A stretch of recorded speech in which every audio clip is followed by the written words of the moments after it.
Hello again, it is Crew Call here on the Motor Racing Network, taking you into the garage and talking to the folks that make the race cars go around the racetrack. We are so glad that you have joined us. If you like what we're doing, subscribe to this channel, share it with your friends, rate and review, whatever you need to do, and that will help spread the Crew Call gospel. I am Steve Post, pit road reporter for Motor Racing Network, joined by Todd Bentley Gordon. I have to say it that way. I spent the weekend at Oswego Speedway, and you are Todd Bentley Gordon up there because, well, the name Bentley and the name Todd are so big to Oswego. But yeah, cool to have Super Dirt Week at the Steel Palace, a place that I was named. Yes. You know, my parents were Oswego graduates, so they used to go there. But what a great weekend of racing! Great weekend of racing. You got to do Super Dirt Week up there. But we had a phenomenal race out there in Vegas. We had a phenomenal race in Las Vegas, and we're going to talk a lot about Denny Hamlin on the program. Chris Gabehart's going to join us on the program, so we're going to talk a lot about Denny Hamlin on the program. But it's an amazing accomplishment for Denny and that crew, no doubt. Yeah, I mean 60, and I think I love to see the emotion. There's several facets of that. You know, his dad's illness and wherever that is, we don't know where that is, and that's private. But to look at this, I mean, 60. That's amazing. Was a goal that he said that he hoped he could accomplish, and he did it this year. And put him in the championship 4. We should celebrate what's there. I felt it. You know, you saw it. If you watched it, the broadcast of it, he was crying crossing the start finish line. Yeah. Like you could see the emotion in his face. It was really, really special. But it sets us up for Talladega. You know, and this has been the one that has everyone scared to death. But Todd, you and I were just talking a little bit, scared to death or opportunity? I think we all hate it. I mean, as a crew chief, you all hate it, except the guys that are below the cut line now. Because I look at this and say, Ryan Blaney minus 31. In a normal round, I think he's must win. If we were going to Homestead this weekend and then going to Martinsville beyond it like we did last year, I don't know that 31 you make it back. Right. I don't think Chase Elliott at 23. I think they're almost on a traditional racetrack. Joey Logano minus 20. I mean, if you look at it, the cut line is minus 15 to William Byron. Right. 23 to Chase Elliott, I believe it is. 24 to Joey, correct. And 31 to Ryan Blaney. I think that can all be wiped out in stages this week. And manufacturers and how you work within your teams and your manufacturers. I mean, if you look at it, Ford could go out there and execute flawlessly and lock out the other two manufacturers. If you could lock out the Toyotas from stage points, you compress this field and it becomes anybody's race outside of Denny, who's guaranteed himself through. Yes, no doubt about it. It is fascinating. It really is. And the Fords have a strong history of doing that. They do. And if you look back to the spring race, the Chevrolets did it. Yeah. The 5, the 9, and the 24 were like first, second, and fourth, I think. Right. And Ricky Stenhouse was in there. They locked out the top 5. I think Bubba Wallace might have been the only Toyota that gained stage points. You can talk about this racing points for points, but what if Kyle Larson, Christopher Bell, or Chase Briscoe gets caught up in someone else's mess? Well, the next thing you know, they're behind. The whole thing is a question mark right now. Really, I don't think anybody came into this weekend saying, I have to win. I think everybody sees the anybody that's in a lesser position sees opportunity out this weekend. Yep, neat stuff. That is for sure. Before we leave Las Vegas, I do have one attaboy. Kyle Busch and Andy Street. Turned that around, didn't they? 8th place finish. It's their second top 10 since Sonoma. For that team. Yeah. So they had an 8th place finish at Darlington. And kudos to Andy Street and Kyle Busch for getting a top 10 finish. When we return, we're going to go over to Joe Gibbs Racing, Director of Competition, Chris Gabehart. He joins us next. The NASCAR channel is available now on Tubi. Tell them we got it. 24/7 news, documentaries, with access to the exclusive NASCAR Vault. The NASCAR channel, always on, always free, only on Tubi. Welcome back. It is Crew Call here on the Motor Racing Network. Todd Gordon and Steve Post. Let's get right to it. Let's go up to Joe Gibbs Racing. The competition director, Chris Gabehart, joins us. Hello, Chris. How are you? I'm doing well, guys. Thanks. How are you? Always good. Yes, we are well. Good to catch in. You got one locked in, and it's that 11 car. It's the team you were such an integral part of. Just kind of discuss Denny Hamlin and that 60th win and locking into the round at Phoenix. Yeah, it was an awesome win, awesome set of circumstances for Denny and the team, and one of those where, just a few weeks prior at Kansas, we had kind of everything going our way, and you get that late race caution, and then cautions breed chaos, and we ended up not coming out on top there. So to have it kind of in reverse this time, where it looked like we weren't quite going to be able to beat the Hendrick cars, but you're hanging around all day waiting for that caution or waiting for that scenario to break your way, and it did, and we were able to capitalize on it, and just a huge win for Denny and the 11 car and all of Joe Gibbs Racing. Yeah, I mean, 60. What an accomplishment. And you look at it, where it puts the situation, and doing it in what I deem is the second most important race of the year. Because I think being able to win the first race of this round is just puts you in such an advantage. I want to step back to you a little bit. I got attached to the programs that I built. Is there part of you that misses being the crew chief of that 60th win in such an accomplishment? Yeah, I mean, gosh, I think it's inevitable. So I try not to hide from the fact that, the 11 car is just a little different for me. I mean, every single member on the team is the same, with the exception of the crew chief, and I'm just kind of one role removed from that now, and so it's inevitable that I look at it a little bit differently, and it feels a little bit differently than it would the other three. I have grown roots in the other three. Like, I look at them as success stories and things that I can help with in different ways, but certainly my attachment to the 11 is just a little different, and I think that's human. How has your perspective changed? There's the old phrase is you can't see the forest through the trees. You were in the middle of the woods with the 11 change. Has your perspective on that team changed as you've kind of taken a more global look at it? That's a good question. No, because I just know so much about it, and their processes are the same. The things they do are the same. The way they work is the same. I know Denny very well. I mean, I hate to say it, but this is exactly what I thought would happen. It is. I mean, 10 to 11 months ago, I told Denny, I told Chris, I told the team, if this is done right, you guys will come out as stronger from it. And I gave them each of those three groups an indication of what right was and what their role in right was going to be. And I'm just so happy to see that they've all done it. And now they've grown legs, right? And they've grown roots, and the trust that it took to really take off. And they're better for it. And I feel like, the organization as a whole is performing. I mean, it's hard to argue is probably better than it has in many recent years, which was a part of the reason for me moving. So it's happy to see everything worked out as I knew it could. Yeah. All three JGR cars above the cut line after the first race of the round of 8. That's a statement. As you look at this, really, I felt like you guys and Hendrick were both there, kind of mixing up, but you had 3 cars capable. You locked one through, and how does that change the preparation of going to Talladega, going to Martinsville? You've got one guaranteed through, but you've got 2 more in really good positions. Well, I mean, Talladega in the round of 8's new for everyone. But you mentioned that it matters even at Talladega, because as you know, Talladega definitely takes team, and it takes resources, and it takes planning, and having 3 teams to plan around at Talladega is certainly more difficult than having 2 teams to plan around. So even at Talladega, it matters. Certainly the anxiety of the 11 car is greatly reduced now going through Talladega, which is huge.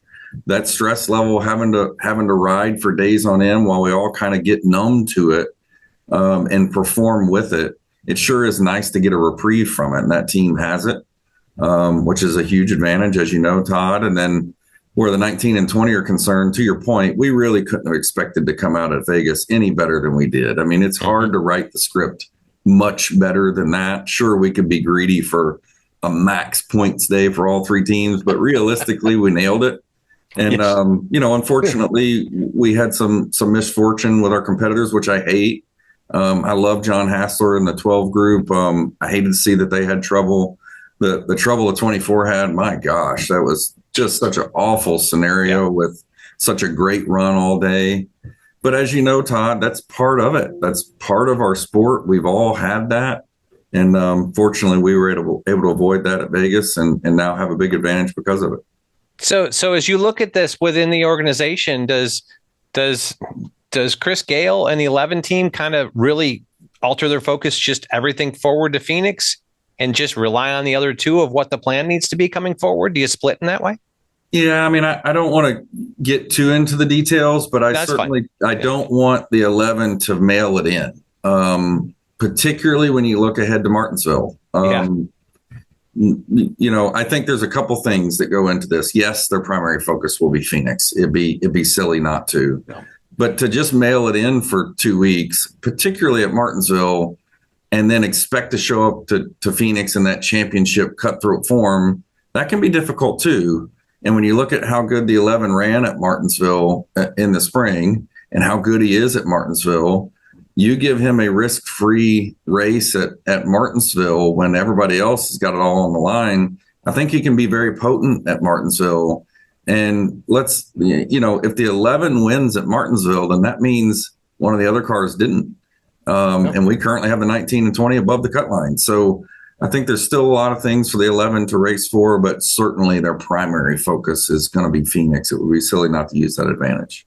When we look at Talladega this weekend, Chris, I need you to make sense of all of this, okay? We have manufacturers working together at Talladega. We've seen every manufacturer do it and do it well, but we have manufacturer manipulation. You guys are being warned every time we turn around about that. What's the balance on that, or how is this managed? Can you make any sense of it? The more rules there are, the harder they are to follow. I don't know. I think this Talladega will be more clear in some ways for at least our group than most, and that, it does require the nature of having only 2 of 9 Toyotas in the round of 8 with so much to race for does focus a group. The whole group may not be happy that it's not them, but everybody can respect and appreciate the fact that 2 of the 9 have a lot more to race for. And I think that focus does help provide clarity. So in so much as that, a team door numbers can actually help other door numbers. I mean, we focus about that a lot, but the reality is there's only a couple key areas where they can. There's at least that clarity to know that the 19 and 20 are our priority. And I think we'll be treated accordingly. Now, as far as the race goes and, strategies and how the other manufacturers might come down to the wire and stage points and how critical the points are and all those things, that same round of 8 focus is probably going to put an extra wrinkle of criticality on that. And we'll just have to see how that unfolds. And you brought it up. You've got the opportunity because you've got 2 door numbers and they're out of the same piece in your manufacturer. But all 3 manufacturers have one basically organization representing them going forward. So I feel like each of the manufacturers have that opportunity to focus on one particular team or group of cars.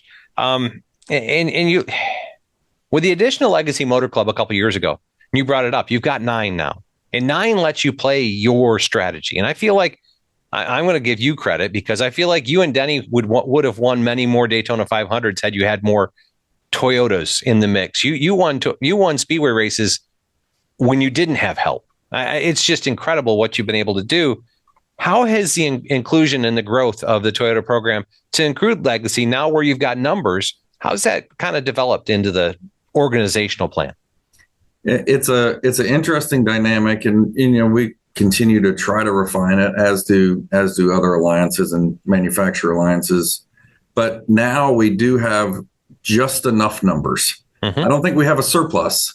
And as you know, coming down to green flag stops, a surplus is nice because getting everybody to execute perfect is very difficult. But we do have just enough now that we don't feel like we have to kind of get in where we fit in, so to speak. But, it's a complicated thing to get all that choreographed just right and determine the right scenario, given the set of circumstances. We don't have 14 cars intermingled throughout the pack. So if, all 14 aren't positioned just correctly, you at least have enough to go execute your plan anyway. But that is a dynamic that we haven't had before, and one that's really more critical in Gen 7 Speedway racing than Gen 6, as you mentioned, Todd. The 11 for a lot of years in Gen 6 Speedway racing was able to kind of thread the needle as needed when needed. But now Gen 7 racing, it's just so hard to pass. You get gridlocked so much that it really does come down to just a couple key moments in the 3+ hours of racing at Talladega that are going to define who's got a shot to win. And that just makes for an entirely different dynamic where teammates are really important. You bring up those key moments. A year ago in the spring race at Talladega, we saw the Toyotas pit out of a big fuel save pack and force the hand of others. I believe it was a spring race last year in 24. Yep. Does Speedway racing, are there caveats within this, or are we going to see kind of that same Speedway? I'm not asking you to lay out what you can do, but are there scenarios that you can play differently? Yeah, I mean, there certainly are. It just, it's a lot like any kind of racing. Tell me when the cautions are going to fall, and I'll tell you what the right strategy is, but with a twist. Speedway racing, there's definitely a playbook, and it just depends on the scenario. But I think the interesting part of this now is you have 7 cars that care about stage points, and the rest of the field mostly doesn't. You have 7 cars that winning a stage means a lot, and the rest of the field mostly doesn't. And then, of course, everybody wants to win the race. So that's a little bit of a new dynamic. I mean, yes, Talladega has always been in the playoffs, but it's been in a broader field. So, now that we've narrowed that a little bit, it's interesting to see how that's going to play out. And I don't think any of us quite know the wrinkles that might put forth. Final question for you, and just you talk about executing on pit road. The pit crew situation there, we see it be spectacular at times, and every once in a while we have a little bit of a stumble. Just how do you feel about those pit crews, the 11, the 20, the 19, and what are you guys working on to tidy things up where need be? Yeah, I mean, the pit crew's been doing phenomenal all year, especially in terms of top-end performance capability. Yeah. But it all comes down to in the round of 8, it all comes down to mistakes and misfortune. Misfortune being, the 24, potentially a mistake being what the 12 did this past weekend. The 9 made a mistake on pit road with a pit crew that they never recovered from. And the reality is, when we're asking these guys to do, mid 8-second stops, I mean, they are on the edge of out of control at every movement. And it's hard. It's something that I have a lot of compassion for. We're asking these guys to do extraordinary things. But the reality is, it's going to come down to most likely who makes the least amount of mistakes. And that's what we'll be focusing on the next several weeks. Here. There you go. Chris, we're grateful for the time. We appreciate it. And look forward to seeing what you guys have at Talladega. Okay. Thank you, guys. Looking forward to it. Chris Gabehart, competition director at Joe Gibbs Racing. Stay with us. More Crew Call in just a moment. 3, 2, 1. Start your engine. The NASCAR channel is streaming now, exclusively on Tubi. Tell them we got it. Go deeper into NASCAR with 24/7 news, documentaries, and explore the vault of timeless NASCAR stories and unforgettable races. From crushing defeats to the thrill of victory. Go, baby! The NASCAR channel. Always on, always free. Only on Tubi. It is Crew Call here on the Motor Racing Network. Todd Gordon and Steve Post and Chris Gabehart.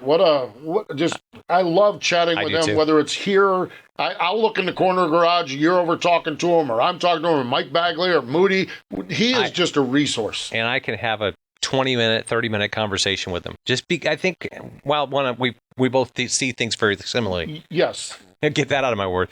Fairly similarly. Yes. But what a great resource. And he brought up Jonathan Hassler in there. And that's one of the things I think a lot of people don't understand. If you go back and search it, he and Jonathan were at Purdue at the same time, working on the same race cars. Yeah. Like these two, he and Jonathan Hassler, they go back to college as buddies. And it's interesting, their paths kind of separated and they've gotten to the same, very high level of NASCAR racing. But what a great leader. And I think he's had a great impact on the whole organization, making the step up. Yes. And I really almost feel like And he saw it, and he alluded to it a little bit, but I almost feel like he made the step up, brought Chris Galen, who has a little kind of different makeup. Right. He's more of a people person than an analytic person, and Yeah. I think he probably softened a little bit of what's going on. They're doing great things. 6 wins, 60 wins overall, and 60 wins at JGR. Yeah, that's true. Denny's complete career has been at JGR. Remember, he took over for Jason Leffler in the FedEx car. Yeah. He's been there all along. Yeah. It's impressive, and I love the emotion we saw out of him. But and they don't have to deal with any of the stress and anxiety. What we got coming up this weekend? Stress and anxiety. It's time for Talladega. I really think, Todd, it's fascinating. You had talked about this. This is a point opportunity for stages. Yes. These stage finishes are going to be interesting. I also think what Chris brought up is interesting, that 7 guys worried about stage points. Is the racing tamer? Is the racing wilder? I don't even know what to expect. Yeah, I don't either. I don't either, because we've not had this in the round of 8. Yeah, because it's been in the round of 12. We feel like in the round of 12, it's almost been a tamer race than it is in spring. Yes, but the round of 8. Do you not want to be that guy? You don't want to be that guy. You don't want to be that guy. You don't want to be that guy. No, so I don't know. It's going to be interesting to see. And the interesting part to me, and Chris kind of alluded to it from the Toyota side, but I see it from all three, is that and the manufacturer has a huge impact Sure. on the ability of the race teams, financially and otherwise, from motors and everything else. I mean, when I was at Team Penske, we felt like Ford was our biggest sponsor. Sure. Yeah, fair. I'm sure Hendrick. Shell Pennzoil was pretty big, but yeah, I'm sure Hendrick with Chevrolet and Gibbs right. with Toyota. I feel like there's so much tied to that when you look at it, each of the manufacturers only have one organization to worry about, and they can dictate what's going to happen. I feel like we're going to see a Chevy brigade that kind of settles up to whatever the Hendrick program wants to be. Whatever they need, yes. I think they're going to dictate out of Chevrolet what they need out of it. I think JGR is going to dictate out of Toyota what they want out of it, and I think Penske's going to dictate out of Ford, here's what we need to do. Now, there can be some outliers. There are organizations like RFK that really wants to win and has a great opportunity to, so do they stray? I don't know where that plays out. That's going to be part of what the interest is this weekend, because I feel like especially the Ford camp, they need to maximize stage points because their two are the bottom two. Bottom two, yes. So they need to make theirs is even a little bit more focused. Yes. Because you got to be point right. You got to be. Although I say that's one of the manufacturers that has the most opportunity for somebody other than those two to go win. Sure. And they might be greedy. Yeah, so we'll have to see how this plays out. Sell that to Brad Keselowski. Yes. Exactly. Yeah. You know, I mean, that's great stuff. It really, truly is. Xfinity Series, they got Connor Zelich up by 82, but still, we got 20, 21, 22 margins in there, same margins. So here's the piece, and I know we hate at home to hear this, but there's a heck of an owner's championship going on in Xfinity Series because it's not one, it's two. Right. The 19 car with Eric Almirola won last weekend. He is guaranteed through the championship for the owners. And from a publicity side, it's drivers. From a money side, it's split. It's half owners and half drivers. Like if you look at this, the 19 is already through the championship for. The 21 is still competing in the owners manufacturer because they didn't have the playoff penalty that Austin Hill got. The driver penalty. And they also participated in the race that Austin Hill was suspended from. So the 21's in the piece here, when you look at it, that's going to be an interesting piece. just to keep some fascination in this, kind of keep an eye on both of these because it could be interesting. And Truck Series, Corey Heim is locked in, and everybody else is in a pool. Are within 5 points of each other.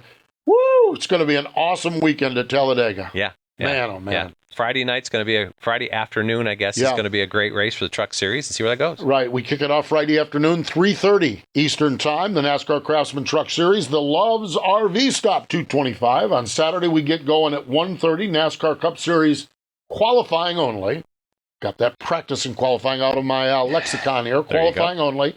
3:30, NASCAR Xfinity Series on Saturday afternoon, the United Rentals 250. And Sunday, 1 o'clock Eastern Time, NASCAR Cup Series, the Yellowwood 500. And all the questions will be answered. And we'll get ready for Martinsville. Yeah, and then at least And we'll have everybody a will whole know what they different- need to do at Martinsville, right? They Coming will, exactly. forward. So, and Ryan Blaney has had a walk-off of this round 2 years in a row, although Denny Hamlin, as Chris alluded to, Man, they were rolling in the spring. really good in the spring. Yeah. That's great stuff. Really, truly is. Man, I'll tell you what, it's going to be an exciting time, that's for sure. He is Todd Gordon. I am Steve Post. We're grateful that Chris Gabehart joined us from up at Joe Gibbs Racing. But more important than all of that, thank you for joining us this time on Crew Call here on the Motor Racing Network.